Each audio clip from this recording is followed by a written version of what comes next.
Hey guys, it's Size. I just wanted to do this quick little video just to go over the most recent Shadow Priest nerfs and buffs slash changes to some of the talents that have came in over the past 2 days. So, just to get straight into it, so we've seen a nerf in the form of Sear, where it now deals reduced damage beyond 5 targets. Typical AoE cap that Blizzard have done in the past expansion or so with most of the specs. We're not the only spec to get one, there are other specs that have got them as well, but of course mine Sear does a big chunk of our damage, and to lose that one, a bit of that, it will hurt. In terms of buffs, Psychic Link now causes Mind Blast, Mind Flare, and Mind Spike to deal 30% and 60% additional damage depending on how many points you put into it. Literally doubling the talent as it was. That's pretty neat. The Psychic Link buff is decent in regards to you might take the talent now and fight such as Primal Council, Grim Totem, Xenorth. However, it doesn't account for the Mind Sear damage reduction overall. It just means you'll actually look at Psychic Link instead of skipping it completely in the talent tree. Generally, I think it's probably a good progressive change for the spec, as you were previously just kind of ignoring Psychic Link. And now you actively think about if it will outscale Dark Evangelism and content, but I understand why some people are frustrated about the talent being target capped.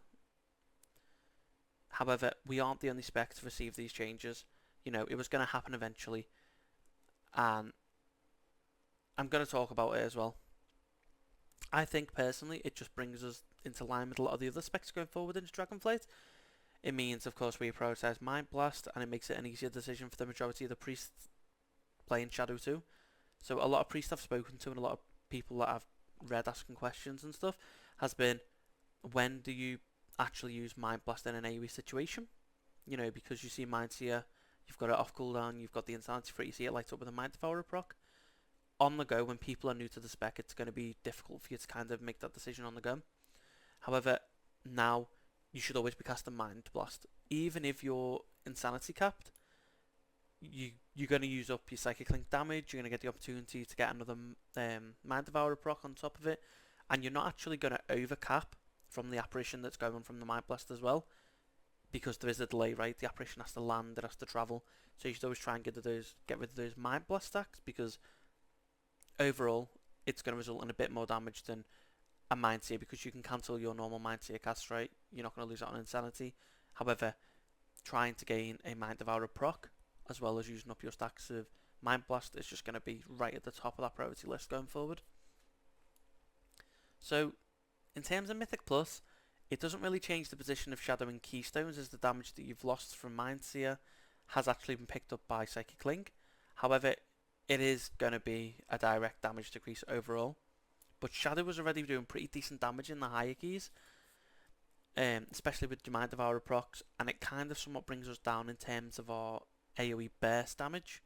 You know, the higher keystones you go to, the chances of you pulling more than 5 targets slims down dramatically as things become too tightly scaled with the level of the dungeon, the amount of damage it's doing to your tanks, your healers being able to keep up as well. Which means that the Mind Sear nerf generally isn't going to be as noticeable as it would be in the lower keystones, where, you know, you pull multiple packs at once, in some places you pull the whole dungeon. But bearing in mind, that's not going to be the case for every single dungeon.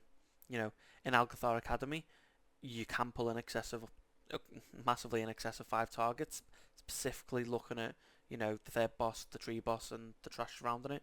Every single pack has upwards of 8 targets, so you're going to feel that mainly.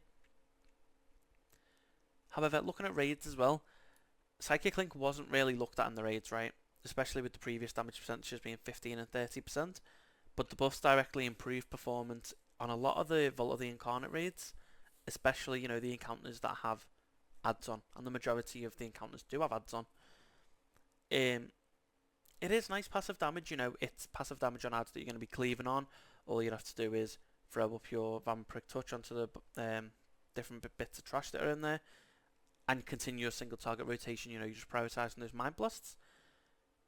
And, of course, ensure that all those targets are within 40 yards. You know, if there's some fight where things are being kited in China, such as, you know, the second to last boss with the egg spawning, you're not going to be able to cleave your Mind Blast and Psychic Link damage onto the trash on the other side of the room.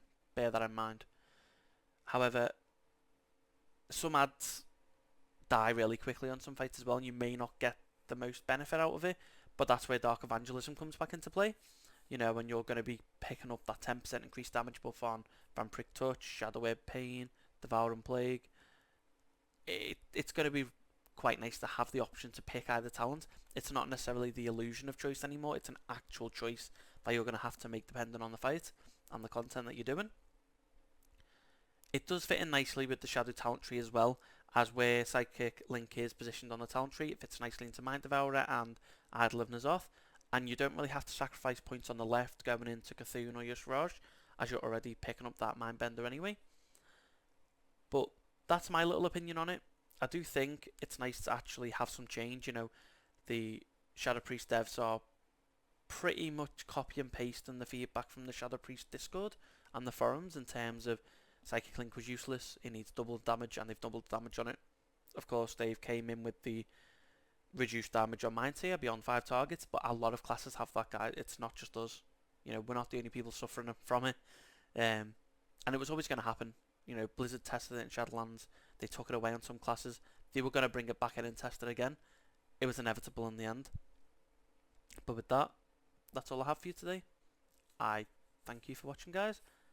And I hope you enjoy the rest of your day wherever you are in the world. And make sure to like, comment and subscribe for more content. Coming up to Dragonflight, there's going to be a lot of content coming in, especially, you know, in regards to Mythic Plus, Mythic Raids. We're going to be testing out absolutely everything. And I did make the decision to leave my guild, moving into Dragonflight. I know it's really close, but I really wanted to play Shadow Priest, and they just didn't have a spot for a Shadow Priest at the minute. And I just wasn't enjoying Warlock. I can't lie. It wasn't my spec. I wasn't doing good on it. I just wasn't enjoying it as much as I was Shadow Priest. So I made the decision to leave my guild. I'm actively trying to find another one. And hopefully I've got that ready for you for when the raids come out, so you can have some of that progress videos, you know, kill videos, some tips and tricks on how to perform better on the Vault and the Incarnate fights. But thank you so much for watching, guys. I appreciate all your support. And enjoy the rest of your day. Take care, guys.